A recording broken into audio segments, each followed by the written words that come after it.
Egun berriz, hizketan aste bezalakorik ez dago jendea eserita isiltzeko eta beraz, aste erabaki dugu.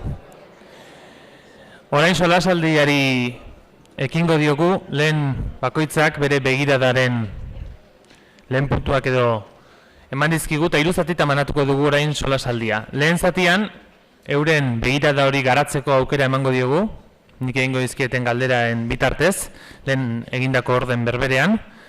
Bigarren zatien ja solasaldi irekiari ekingo diogu, nik puntua jarri eta behi bertsolaria bezala erantzun beharko dituzte puntu horiek, eta azken zatian zuen galderak erantzuteko tarte hartuko dugu, beraz berriz gogorazten dizuet hor badituzuela horretxoak, egin lasai, galdetu lasai, buruan duzuen hori, eta jende ibiliko da hor, gero, galdera horiek biltzen mahaira ekartzeko azken zati horretarako. Beraz, lehen hasitako orden berberean, Xabi Paiarekin hasiko naiz. Xabi Paiak orain arteko diskurtso ez hitz egin du. Euskararen aldeko diskurtso horietan, Xabi, ez dakit deno daukagun produktu berbera buruan. Hori lehen galdera. Nik ez esango nuke. Eta nolabait lehenengo zatian azaldu baldin badut zer saldu zenidaten, zer saldu ziguten, bai? Diskurtso horiekin, marketinga egin ona zein gaizki, zuek bazenekiten historiaren bukaeran behintzat nik euskara ikasi nuela. Eta gainera gustura, ez? Labur, nolabait, historia horren, novela horren bukaera kontatzeko, nik esango nuke nik euskara ikasteko edo euskara erosteko motivazio nagusia bertsolaritzan aurkitu nuela, deitu ezazue arnasgune, nahi baldin baduzue, deitu kokagune, leku geografiko, algortan bertso eskola existitu egiten delako, leku bat da, eta atetik sartu orduko euskaraz egiten da. Eta bertsotan egitearen esfortzuak eragiten zidan plazerra, euskaraz ikasteak eragiten zidan esfortzuaren baino handiagoa zen. Eta gainera aurkitu nuen pertsona eredugarri bat. Gogoratzen dut hau Inigo Fernandez de Ostolazari entzun nionean, berak surfarekin kontatzen zuen, da esaten zuen surfeko monitore oso eder bat, edguraldi zoragarria, sekulako latuak, ondartza beroa, eta, bueno, ez. Nirean Jon Lopategi zen. Ez du neoprenorik behar. Baina nik gizon ari gaur egun oraindik ere diodan maitasuna eta orduan izan nion miresmena, aski izan ziren olabaiteko atxikimendu hori sendotzeko, eta beraz nik esango nuke bertsolaritza Jon Lopategi eta Algortako bertsolari eskolari zor diedala motivazioa. Argi dago nik ikasi, eskolan ikasi nuela, ikastolan, unibertsitatean, Bizkaiera Labairuko Bizkai Euskara jarrai bide liburutik zuzenean, eta kalean, eta lagunen batekin, eta batez ere Andoni Egainak esan zidanetik, zuka egiten baldin banion eskinela lagunak izango. Eta orduan ikastea tokatu zen. Orduan, zer dugun buruan edo zer gertatzen da? Bale, nik neuk erosi nuen, baina nire ustez, marketing kanpaina hori guztiek ez daukate euskara bera buruan. Edo behintzat erosleek ez dute beti produktu bera erosten. Izan ere, esango nukelako gaur egun gutxienez, Euskal Herrian, eta nolabait laburbiltzeko 3 euskara mota daudela. Euskara eredu normatibizatzailea da bat, eta pista batzuk emateko esan dezadan Goenkale. Goitik beherakoa da, Euskaltzaindiak markatzen duen zuzentasun hori oinarri du, nolabait esango nuke hemen erabiltzen dugun hori dela, ez erabat, baina hori ala beharko luke behintzat. Unibertsala da ustez, denon eskura omen dago, hau da euskaltegietan ikasten dena, denon eskura dagoena, bateratzailea eta uniformizatzailea da, bai, badu arazo hori edo izan dezake arazo hori. Irakasten dugun euskara bateratu horrek, umeari eta aitonari edo amonari euskara bera ematen die. Eta hor arazo bat badaukagu eta badakizue. Eta adibidez, ez da eredu estandarra izan arren, ez da leku guztietan maitatua, denbora gutxi daramat iparraldean lanean, baina esango nuke iparraldean euskara batuak ez duela oso fama honik. Eta ez dagoela oso edatua. Zuen zenbait lekutan akaso ereala izango da, baina euskara bat da, eta itxia da neurri batean. Euskara Batuaren kasuan etengabe esaten dugu, eta hori Euskara Batua da ala ez? Ambizio Euskara Batua da ala ez? Ala handin naia da, ala antustea, ala handin nahikeria, ala, bai?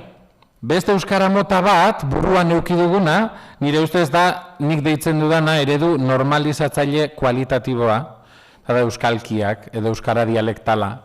Bai? Kalitateak zehazten dira, kalitate parametro batzuk zehazten zaizki Euskarari, tordean zure Euskara nirea baino bea da. Zuk etxean jaso duzu. Eta gainera dator aspalditik, eta hala da, eta badu kalitate hori, egia da, Euskara jatorrarekin lotzen den bali hori ez, behetik gorakoa da, ordea, hau kalean dago, existitu egiten da, eta berezkoa da, eta halakoa da, eta hortik, esango genuke, gora egin dezakela, badibidez, guazemankera, edo haupa etxe bestera, bai, irits daiteken eredu bat da. Heterogeneoa, aberasgarria, Euskararen hainbat estamentutan funtzionametzen duena eta irekia. Baina enuke esango unibertsala denik. Nire ustez, euskalkiak ez dira unibertsalak, ez daude denon eskura. Gaur egun nik aspaldi egin nuen kexa bat izan zen, Bizkaian bada bertso txapelketa bat, BBK bertso sariketa, eta sariketa horretan saria ematen zaio Bizkaiera onenari. Gure eskualdeak, Ipar Uribek edo Uribe Kostak, sariketa irabazi du hainbat alditan, 10 alditan edo euskalo, baina behin ere ez dugu irabazi Bizkaiera onenaren saria. Parte hartu ere ez dugulako parte hartzen. Bai, gure gazteek normalean ez dute bizkaieraz jakiten. Txapelketa horretan parte hartzen duten adinean behintzat. Bizkaierarako jauzia gerora egin beharreko pausu kontziente bat izaten da gure inguruan. Eta azken eredua, deituko nuke eta izena jartzea, eredu normalizatzaile kuantitatiboa. Kalitatea bada irizpide bat, kantitatea ere izan daiteke. Eta adostuko bagenu orain Euskara zein izan behar den Euskara bakar hori, demokrazia bidez egingo bagenu atzo zerbait egintzan bezala, seguruenik ergatiboa igual etzan beharrezkoa izango Euskaran. Bozkatuko bagenu Euskara, bataz besteko ponderazio bat egingo bagenu, gaur egun erabiltzen den Euskararena zer aterako litzateke. Guazen telesaila adibidez, edo anfitrioi berezia filma, hau da, ereduak ematearen. Euskara, ez dakit, erdal prosodiaduna, Euskara berria deitu zazuen nahi duen moduan, adibide bat emateko, ez dakit, Bilboko familia erdaldun bateko Euskaldun berri batek aparteko input gabe euki dezakeena. Bai? Eta enabil, hori oso garbi izan, enabil Euskara bat edo bestea gutxiesten. Saiatzen naiz deskribatzen nire ustez ze hiru errealitate dauden. Eta hiru errealitate horiek existitu egiten dira. Batzuk legalagoak izango dira, lizitoagoak, hobeak, jatorragoak, baina hor daude. Eta gainera nire ustez, hirurak neurri batean beharrezkoak dira, bestela eliratekelako sortuko. Torrente filma itzuli behar duenak ze Euskara erabiliko du.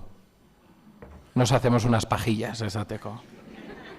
Bai? Bain zuzen ere, hor dago, orduan, nire ustez, erantzuna ezkoa da. Ez daukagu gauza bera buruan, eta adostu beharreko gauzak dira bi.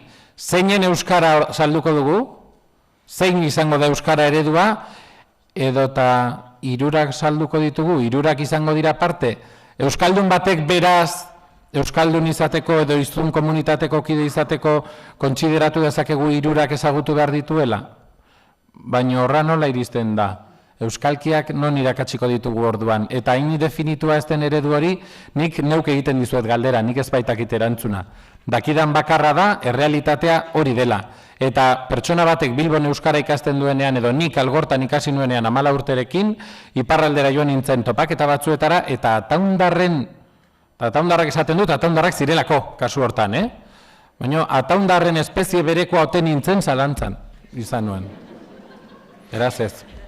Aztertu duzu, atzera begirakoa, orain artekoa, errealitatearen argazki bat egin diguzu, baina gaur diskurtso berria. Hori da pixkat solasaldiaren abia puntua orduan hemendik aurrera. Euskaren aldeko diskurtsoaren ardatzak, zure ustez zein beharko lukete? Bale, saiatuko naiz, hauek labur azaltzen pista batzuk ematen egia da oso konplexua dela. Baina ni saiatuko naiz orain arte entzun ez dena esaten. Bai, nik uste dut badaudela gutxieneko batzuk denok adostuko ditugunak. hemen aipatu izan direnak, hizkuntza ekologiari dagokionez, erantzukizunari dagokionez, eta nik uste dut hor, nolabait gizartearen adostasun handia sumatuko dugula, akaso esplizitatu egin behar dira, baina ni neu horren naiz hartuko. Nik erraz esango izkizuen, nire ustez, euskararen hurrengo diskurtsoak esan behar du euskara erraza dela. Benetan esaten dizuet, baina erabat konbentzitua nago. Hizkuntzen zailtasunari buruz, norbaitek ematen baldin badit, salpen zientifiko bat, eskertuko diot. Nik erantzungo diodana da zaila, hizkuntza bat zaila dela, zuk aurretik dakizkizun hizkuntzekin konparatuta. Bai? Baina nik ez dut ulertzen, esaten dizut, gainera nik ala saltzen dudalako Ingalaterran, euskarak ez du generorik. Eta hori zaila omen da, ingeles batentzat gaztelania ikasteko. Toki adjektiboak, nola da Jerusalemgo gentilizioa gaztelaniaz? Jerosolimitano. Euskaraz, Jerusalem darra. Takitxo. Aditz forma irregularrak, lehenago aipatu dizkizuet gaztelaniaz, baina gu tematuta gaude gurea zaila dela. Eta inbeste iraun badu ez da izango logika bat baduelako eta inzaila ez delako. Benetan esaten dut, diskurtsoan hori saldu beharra daukagula, esan beharra dago gure hizkuntza ez dela zaila. Fama hori jarri diogulako. Nire ustez, euskara ez zuzena, ez da onargarria. Euskara txarrena egiten ez dena eta horiek hasierako mailarako ondo egon daitezke, baina ez euskaldun oso izendatzeko norbait, bai? Doktoretza bat egin dezaken norbaitek, jakin behar du nola idazten den, ez dakize hitz, edo eta euskara egoki bat erabili behar du, ez? Baina hortik aurrera ez dut segituko, denak ados egongo gara, bikaintasuna hizkuntzan ere bai. Eta orduan ez du balio, kanpainan, euskaraz irakurtzen badu testua, ez dezala irakurri. Ez bada euskara, ez badu komunikatuko, ez. Muga, nire ustez gorago jarri behar dugu. Euskara hizkuntza bat, baina, euskara, beste datu bat, euskara hizkuntza bat gehiago da. Nik hori bai oso garbi daukat, eta amari galdetu nionean, ama, ¿y tú por qué quisiste que nosotros aprendiésemos euskera? Eta santzidan. Mira, pues yo no pude aprender en mi época, pero yo creo que los idiomas son como abrigos. Si tú tienes uno, vas con ese abrigo todos los días a la calle. Y a veces hace frío y a veces hace calor, y a veces no es el más adecuado y otras sudas, pero si tienes dos abrigos, pues como que mejor. Y si tienes tres, pues ya escogerás según la situación cuál quieres ponerte. Bai? Eta hizkuntzak ere badira bizikletak bezala. Nik alaxe egingo nuke. Horretan erabat ados nago Belenik esaten duenarekin. Nik planteatuko nioke gaur egungo gazte bati hizkuntzak bizikletak direla edo ibilgailuak. Eta behar dituzu hor dauzkazunak. Eta horiekin ibiliko zara. Euskara beharrezkoa da. Euskal Herrian beharrezkoa da. Ez da hautagai bat. Ez da hautatu daiteken zerbait. Zergatik, espainolek normalean espainola saltzeko erabiltzen dute hiztun kopurua. Si usted aprende español, podrá hablar con 400 millones de habitantes en todo el mundo. No me va a dar la vida, tranquilo. Baina, guk gauza bera egin behar dugu, neurri batean, esan behar dugu, Euskal Herrian bizi nahi duen horrek, 100% bizi nahi baldin badu, euskaraz ere jakin behar du. Eta nork ez du bizi nahi gaur egun 100%. Albaldin bada 110 ere saiatzen gara. Baina euskara beharrezkoa da. Saldu diezaiegun, bai, zu gaztelania baino ez dakizu, baina horrondoan hitzaldi bat dago, edo bertsosaio bat dago, edo zinema ez dakiz zer dago, eta hori euskaraz da. Subsidiaritate printzipioari helduta. Bai? Eta euskara kodea eta edukia dela esan behar dugu, nire ustez bat etorri behar da kontzientziarekin eta kulturarekin. Ezinbestean, nire ustez ez ditugu soilik hiztunak behar ditugu kulturgileak eta kontsumitzaileak. Behar ditugu euskara sustatuko dutenak, erabiliko dutenak eta kontsumituko dutenak, baina kultura moduan eta lan moduan. Eta azkenik, nire ustez, euskalkia ez ezik, lehenago esaten nuen euskaldun oso izateko, batu ere erabiltzen jakin behar da. Jende asko ezagutzen dut, euskalkiarekin aski dela uste duena, eta izan daiteke, baina txikito dela kalzadak, badaki gaztelania ondo hitz egiten. eta enuen maltzur izan nahi konparaketa horretan. Baina esan nahi dudana da euskalkia oso ondo dago, gauza zoragarri bada eta izan behar du izugarrizko privilegioa hori etxetik hartzeak, nik neuk ez dakit zer den hori, baina komunitatearek begira nire ustez esan behar duguna da euskaldun izateko balio integratzaile bat izan behar duela hizkuntzak eta horretan jardun behar dugula. Erraza hizkuntza bat egiago, Euskal Herrian bizitzeko beharrezkoa, zertzela batzuk eman dizkiguzu, baina diskurso horrek nola eragin dezake gaur egun da hemen ikusten den kezka nagusi hori, ezagutza eta erabileraren artean dagoen jauzi hori txikitzeko. Baize, nire ustez hor gertatzen dena da, nik esan dizuen nik marketing estrategia zein erabiliko nuken, baina beste bat da zer erosiko nuken orain berriz. Ni orain jaioko banintz berriz, 30 urte etzi, baina imaginatu berriz jaiotzen naizela, eta orduan ze euskara klase erosi nahi dut. Bueno, dagoen euskaratik gauza asko hartuko nituzke, baina aipatuko, lehenik eta behin jakina saldu diguten hori, marketingean aipatu ditudanak. Nik nahi dut euskara erraz bat, ez bakarrik ala saldu digutelako, ez bada erraza izan dadin, bai? Bada neurri bat nire ustez hizkuntzak berez daukana, beharrezkoa dena, kontzientzia duna, bai? Baina nolabait erosleak izaten du saltzaileak ez daukan ikuspegi bat, eta nire ustez oraindik falta zaigu, eta ideia ez da nirea, nik nagusiki Joserra Gartziari entzun izan diot, euskara adierazkorra behar dugu. Bai, berriro ere, balio diguna, lehenako esan dizuet, euskaraz bizi, euskaraz gozatu, nola da hori? Behar dugu euskararen kamasutra. Bai? Jakiteko honela gozatzeko, hau erabili behar dut, postura hau, hizketa hau, hitzmolde hauek, esamolde hauek, bai? Eta hori ez daukagu. Badakizu hemen enabile zer berriri kontatzen, baina oraindik dena egiteko dago, eta ematen du erantzun nazionalik ez dagoela kasu honetan. Tokian tokikoak izango dira, eta zuek sustatu beharko dituzue. Batzuen kasuan arazo bat egongo da, nik ez daukat adinik ez itxurarik lehendakari izateko.